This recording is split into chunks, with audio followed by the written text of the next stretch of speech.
diskusi. Hari ini kita kedatangan seorang sejarawan yang akan mengajak kita lebih dalam mengenal tentang sejarah Bengkulu. Terima kasih Kak Tensi telah mengundang saya dalam program Rindu ini. Bagaimana sih Kak gambaran umum sejarah Bengkulu pada masa awal terbentuknya? Pada awal terbentuknya kota Bengkulu ini yaitu di mana banyak bermacam budaya, terus banyak yang datang, terutama pada masa penjajahan, yaitu terjadinya penjajahan antara Inggris sampai ke Belanda. Kalau peristiwa yang dianggap paling berpengaruh di sejarah Bengkulu apa sih Kak? Banyak sekali Kak. Namun yang banyak sering diceritakan itu yaitu pengaruh kedatangan Inggris Kak, di mana pada pengaruh kedatangan Inggris itu banyak meninggalkan monumen-monumen bersejarah seperti benteng pertahanan, bisa dilihat sekarang yaitu monumen benteng Marlborough. Di Bengkulu ini kan dikenal sebagai daerah kolonial Inggris dan Belanda. Apa sih Kak perbedaannya? Ya, kalau di masa penjajahan Inggris itu kebanyakan mereka itu di bidang pertahanan Kak, seperti membangun benteng di antara benteng di Kokomoco, benteng di Bengkulu Selatan, sampai benteng terbesar di Asia itu ada di Bengkulu Kak, seperti benteng Marlborough. Sedangkan kalau Belanda itu berfokus pada administrasi pangan Kak, seperti penanaman, perkebunan, seperti keuangan yang masuk Kak. Bagaimana sih Kak peran tokoh-tokoh lokal budaya dan perjuangan di masa tersebut?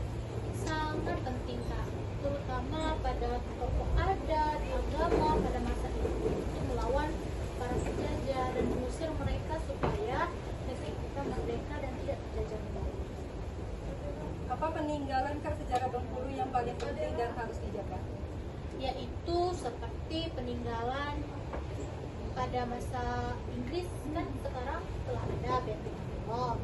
Terus ada juga pada masa pengasingan Bung Karno Kak. Di sini kan tempat lahirnya Fatmawati, istrinya Bung Karno.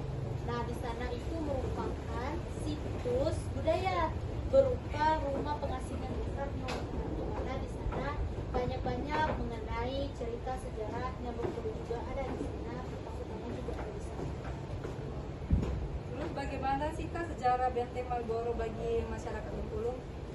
Sejarah benteng Marlborough bagi masyarakat Bengkulu itu banyak mengenai masa kelamnya juga masa cenderamnya, terutama pada masa perdagangan, di mana pada arus Bengkulu itu masuk tempat seperti pala atau semacam-macam bumbu yang akan dikirimkan ke tempat negara mereka. Apakah ada fakta tentang sejarah Bengkulu? Banyak sekali ceritanya Kak. Bisa dilihat dari sejarahnya tadi atau fakta seperti penjajahan maupun tentang situs-situs yang bisa dikunjungi. Salah satunya yang telah disebutkan tadi, di mana tempat pengasingan Bung Karno, terus tempat benteng Marlborough, terutama juga ada yang fakta uniknya juga. Kamu tahu tidak? Apakah Yaitu tempat wilayahnya Bengkulu merupakan satu-satunya tempat yang ditumbuhi ya spesies jenis flora, yaitu bunga akasia. Wah, bagus sekali ya Kak. Terus bagaimana perkembangan identitas budaya Bengkulu dari masa ke masa? Sangat baik, terutama setelah pembangunan terakhir untuk perekonomian mulai stabil walaupun pada turun dan naik. Menurut Kakak Dwi, apa sih tantangannya dalam melestarikan sejarah Bengkulu Kak? Tantangannya yaitu terutama untuk para anak muda, di mana para anak muda ini seringkali meremehkan atau bisa dibilang seringkali mengacukan untuk melestarikan budaya. Diharapkan untuk anak muda supaya sering-sering atau membaca maupun mengenal mengenai budaya Bengkulu ini, bagaimana tentang alur maju bangsa kita, bagaimana kita mengenal bagaimana budaya-budaya kita. Dari kita kan banyak macam-macamnya, di mana dilihat juga budaya Bengkulu ini merupakan tempat imigran banyak dari selatan sampai ke utara. apa sih Kak pesan harapan pesan dari untuk kita mempedulikan sejarah Bengkulu?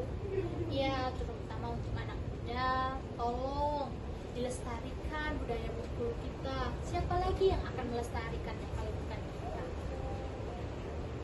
Wah, luar biasa sekali ya Kak penjelasan dan wawasan dari sejarah kita narasumber kita hari ini. Sejarah bukan sekedar cerita masa lalu, tetapi juga untuk memahami jati diri dan membangun masa depan. Terima kasih Kak Dwi atas informasinya, waktu dan ilmunya. Dan untuk sahabat rindu, tetap ikuti kami di setiap episode untuk kisah inspiratif lainnya.